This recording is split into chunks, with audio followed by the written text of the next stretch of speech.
হাতে সময় একদমই কম। ঢাকা বিশ্ববিদ্যালয়ে ভর্তি পরীক্ষা কিন্তু দরজায় কড়া নাড়ছে।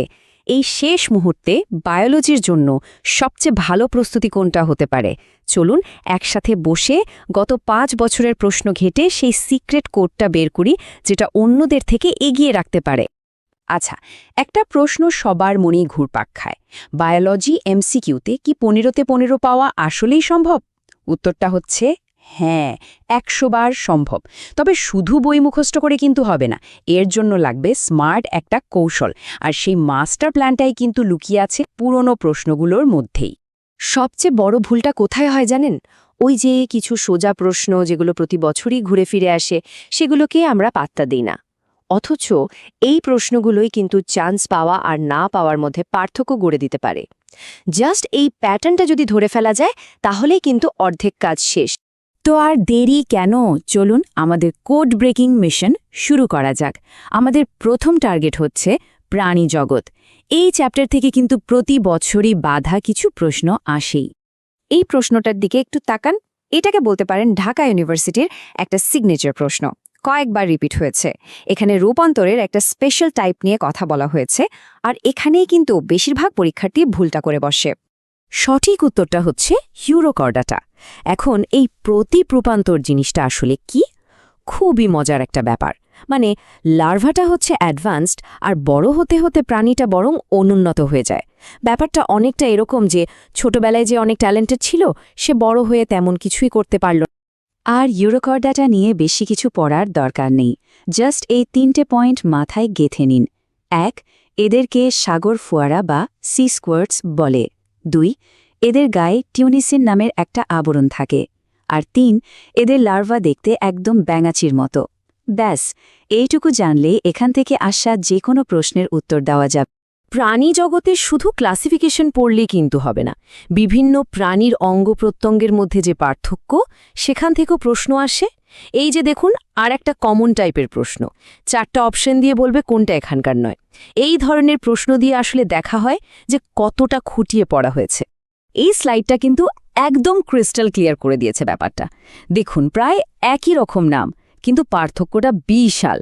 মালপিজিয়ান নালিকা হচ্ছে অমেরুদণ্ডী প্রাণীর রেচনাঙ্গ, আর মালপিজিয়ান বডি কিন্তু আমাদের মতো মেরুদণ্ডী প্রাণীর কিডনির একটা অংশ। পরীক্ষকরা ঠিক এই জায়গাতেই কনফিউশনটা তৈরি করে। তাই মাথায় রাখতে হবে নালিকা আর বডি, এই দুটো শব্দের পার্থক্য। আচ্ছা, এবার আসা যাক এমন একটা টপিকে যেখান থেকে প্রশ্ন আসবেই আসবে। মানে আপনি ধরে নিতে পারেন জিনতত্ত্ব ও আণবিক জীববিজ্ঞান ছাড়া ঢাবির প্রশ্ন হতেই পারে না। এটা একটা মাস্ট। জিনতত্ত্বের হট টপিকগুলোর মধ্যে এটা একটা। বর্ণান্ধতা নিয়ে এই সমস্যাটা প্রায়ই আসে। এটা হচ্ছে এক্স লিঙ্কড ইনহেরিটেন্সের একটা ক্লাসিক কেস। চলুন দেখি এর সমাধানটা কি হতে পারে। সমাধানটা কিন্তু একদম সোজা সাপটা। মা যেহেতু নর্মাল, মানে বাহকও নন, তাই তার কোনো ছেলেই বর্ণান্ধ হবে না। কিন্তু বাবা যেহেতু বর্ণান্ধ, তার এক্স ক্রোমোজোমটা যাবে মেয়েদের কাছে। ফলে সব মেয়েই জিনের বাহক বা ক্যারিয়ার হবে। বাইরে থেকে দেখে স্বাভাবিক মনে হলেও তাদের মধ্যে জিনটা কিন্তু থেকে যাবে। এই যে ফিনোটাইপ আর জিনোটাইপের পার্থক্য, এটাই বুঝতে হবে। জিন এক্সপ্রেশন নিয়ে এই প্রশ্নটাও দেখবেন ঘুরে ফিরে বারবার আসছে।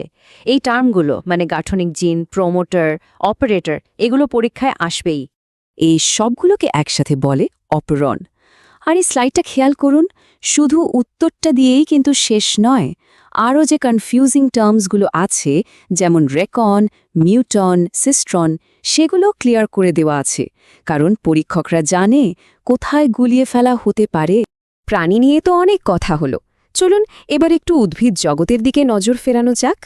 বায়োলজিতে ভালো স্কোর করতে হলে কিন্তু এটাকেও সমান গুরুত্ব দিতে হবে। প্রাণী জগতের মতোই উদ্ভিদ জগতেও কিছু স্পেশাল নাম বা বৈশিষ্ট্য নিয়ে প্রশ্ন করাটা খুব কমন একটা ট্রেন্ড। এই প্রশ্নটাও ঠিক সেরকমই একটা। উত্তরটা হচ্ছে ব্রায়োফাইটা। আচ্ছা, এদেরকে উভচর বা অ্যামফিবিয়াস উদ্ভিদ কেন বলে? কারণটা খুবই ইন্টারেস্টিং। এরা থাকে ডাঙায়, কিন্তু এদের ফার্টিলাইজেশন বা নিষেকের জন্য পানি ছাড়া চলেই না। একদম ব্যাঙের মতো। ব্যাঙও তো ডাঙায় থাকে, কিন্তু ডিম পাড়তে তাকে পানিতেই যেতে হয়। ধরুন প্রশ্ন আসলো, সর্বমুখ পরাগধানী কোন ফ্যামিলির বৈশিষ্ট্য? এই একটা প্রশ্ন ধরেই কিন্তু আমরা পোয়েসি বা ঘাস ফ্যামিলির সব ইম্পর্ট্যান্ট ফিচার রিভাইজ করে ফেলতে পারি। এই যে স্লাইডে দেখছেন স্পাইকলেট, পালকের মতো গর্ভমুণ্ড, ক্যারিওপসিস ফল, এগুলোর প্রত্যেকটা কিন্তু নিজেই একটা করে এমসিকিউ প্রশ্ন। তো আমরা আমাদের অ্যানালিসিসের প্রায় শেষ দিকে চলে এসেছি, আর এখন সময় হয়েছে ফাইনাল কোডটা রিভিল করার। মানে কোন কোন টপিকগুলো থেকে সবচেয়ে বেশি প্রশ্ন রিপিট হয় সেটার একটা সামারি। এই প্রশ্নটা দেখুন কতটা স্পেসিফিক। গ্লাইকোলাইসিস প্রক্রিয়ায় একমুখী বিক্রিয়া কয়টা? এই প্রশ্নটা প্রমাণ করে যে বায়োলজিতেও কিছু ডেটা বা সংখ্যা সরাসরি মুখস্থ রাখাটা কতটা দরকারি। উত্তরটা হচ্ছে ৩। একদম মাথায় গেঁথে নিন, সংখ্যাটা হলো ৩। গ্লাইকোলাইসিসের ১০টা ধাপের মধ্যে ১ নম্বর, ৩ নম্বর আর ১০ নম্বর, এই ৩টা বিক্রিয়া হচ্ছে ওয়ান ওয়ে। শেষ মুহূর্তে রিভিশনের জন্য এটা একটা গোল্ডেন ইনফরমেশন। এবং ফাইনালি এই হলো আমাদের ক্র্যাক করা কোড। এই টেবিলে গত ৫ বছরের প্রশ্নের পুরো নির্যাসটা দেওয়া আছে। খেয়াল করুন, গ্লাইকোলাইসিস আর মেটাবলিজম, জেনেটিক্স আর পর্বের বৈশিষ্ট্য, এই ৩টা টপিক হচ্ছে 3 স্টার ইম্পর্ট্যান্ট। এই কয়েকটা টপিক যদি ভালোভাবে শেষ করা যায় তাহলেই কিন্তু বায়োলজিতে একটা দারুণ স্কোর তোলা সম্ভব। তাই শেষ মুহূর্তে এসে প্যানিক না করে এই স্মার্ট স্ট্র্যাটেজিটা ফলো করুন। শুধু হার্ড ওয়ার্ক করলেই হবে না, স্মার্ট ওয়ার্ক করতে হবে। এই প্যাটার্ন ধরে রিভিশন দিলে অনেক কম সময়েই ম্যাক্সিমাম আউটপুট পাওয়া সম্ভব। এখন তো কোডটা জানা হয়ে গেল, তাহলে এখন প্রথম কাজটা কি হবে? এই লিস্ট থেকে কোন টপিকটা সবার আগে একবার ঝালিয়ে নেওয়া দরকার বলে মনে হচ্ছে? এই ফাইনাল মোমেন্টে কিন্তু এই সিদ্ধান্তটাই আপনার প্রস্তুতিতে বড় একটা পার্থক্য গড়ে দিতে পারে।